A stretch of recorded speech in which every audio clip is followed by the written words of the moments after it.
நெல்லையில் வரதட்சணையாக புகழ்பெற்ற இருட்டுக்கடை அல்வா உரிமையை மாற்றித் தரும்படி கணவர் கொலை மிரட்டல் விடுப்பதாக பாதிக்கப்பட்ட பெண் காவல் ஆணையரிடம் புகார் தெரிவித்துள்ளார். இருட்டுக்கடை உரிமையாளரான ஹரிசிங் கவிதா தம்பதியரின்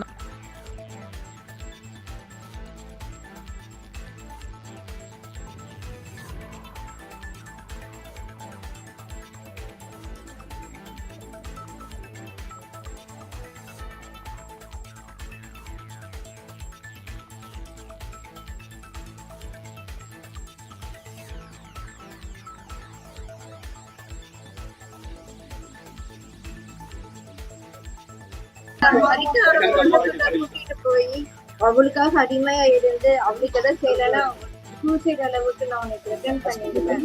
அண்ணாலும் தம்பியா சேர்ந்து என்னைய டைவர்ஸ் கொடுத்துரு, உன் வாழ்க்கை இவ்வளவுதான், நீ டைவர்ஸ் கொடுக்குற அப்படின்னா அந்த பொண்ணோட லிவிங்ல இருக்கான். அவங்க அப்பாவும் அந்த அண்ணன் தம்பி 2 பேரும் சேர்ந்து உங்க அம்மா கிட்ட இருந்து எல்லாம் வாங்கிட்டு வந்து அனுப்பிட்டாங்க.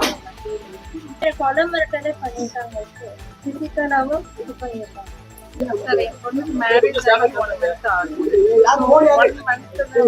மேரேஜ் ஆன தாலி கட்டின அடுத்த நிமிஷத்துல இருந்து என் பொண்ணு வந்து ரூபாய்க்காகவும் டவுரிக்காகவும் எங்க பிசினஸ் எழுதி கொடுக்கணும் அப்படின்னு சொல்லியும் ஓவர் டார்ச்சர் கொலை மிரட்டலோட வந்து பண்ணியிருக்காங்க.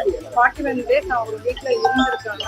ஒவ்வொரு தடவையும் வந்து அவளை வந்து அவ்வளோ ஹராஸ் பண்ணியிருக்காங்க பிசிக்கலாகவும். இது போக அந்த பையனுக்கு ஒரு அஃபேர் இருக்கு அப்படிங்கிறதையும் அதுக்கப்புறம் தான் தெரிஞ்சிருக்கு. அந்த பொண்ணை வச்சுக்கிட்டே தான் என் பொண்ணையும் வந்து ஒரு சர்வன் மாதிரி நடத்தி அவ்வளோ தூரம் ஹராஸ் பண்ணி அவளை வந்து நீ ஏதாவது உங்க அம்மா அப்பாட்ட சொன்னேன்னா உன்னை வந்து நாங்க கொலை பண்ணிடுவோம் அப்படிங்கிறதையும் வந்து சொல்லி பண்ணியிருக்காங்க.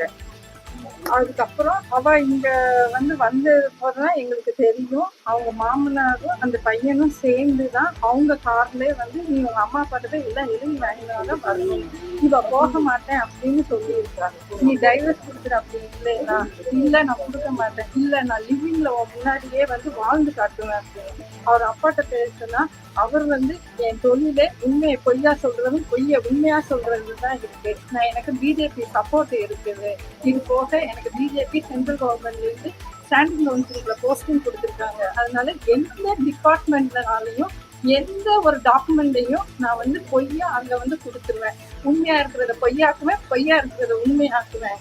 நீங்க சப்போர்ட் பண்ணல அப்படின்னா உங்களை யாரும் வாழ விடவே மாட்டேன். எனக்கு பிசினஸ் எழுதி கொடுத்தே ஆகணும். ஏன்னா நாங்க இருக்கிறது ஃபுட் இண்டஸ்ட்ரி. ஸோ ஃபுட் இண்டஸ்ட்ரிங்கும் போது நான் எஃப்எஸ்ஐல இருந்து எல்லா டிபார்ட்மெண்ட் டிஎஸ்பில இருந்து எல்லாத்துக்கும் பண்ணியிருக்கேன்.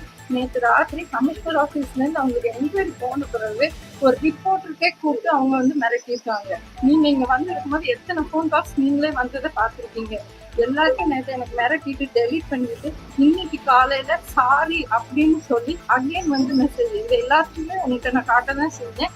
இதுக்கு முன்னாடி பண்ண எல்லா இதுக்குமே ப்ரூஃப் எல்லாமே கன்சர்ன் டிபார்ட்மெண்ட்லயும் கொடுத்துருக்கோம். சிஎம் செல்லுக்குமே நேற்று வந்து இந்த இதை வந்து நாங்கள் ரெஜிஸ்டர் பண்ணியிருக்கோம். என்னை நம்பி நாங்கள் பாரம்பரியமா பண்ண தொழில், நாங்களும் பப்ளிக்கை நம்பி தான் இருக்கோம். அப்படி இருக்கும்போது எங்களுக்குன்னு எத்தனையோ குடும்பங்கள் வந்து இந்த தொழிலை நம்பி நாங்கள் இருக்கோம். அந்த வாழ்வாதாரத்துல போய் கை வைக்கிற மாதிரியே அவங்க ஒவ்வொரு தடவையும் வந்து த்ரெட்டன் பண்ணிட்டு இருக்காங்க. எனக்கு கமிஷனர் ஆஃபீஸ்ல கம்ப்ளைண்ட் கொடுத்ததுக்கு அப்புறமுமே ஒரு ரிப்போர்ட்டர் கூப்பிட்டு அவங்க வந்து த்ரெட்டனிங் பண்றாங்கன்னா நான் பிஜேபி அப்படிங்கிறத வச்சு அவங்க த்ரெட்டனிங் பண்றாங்க.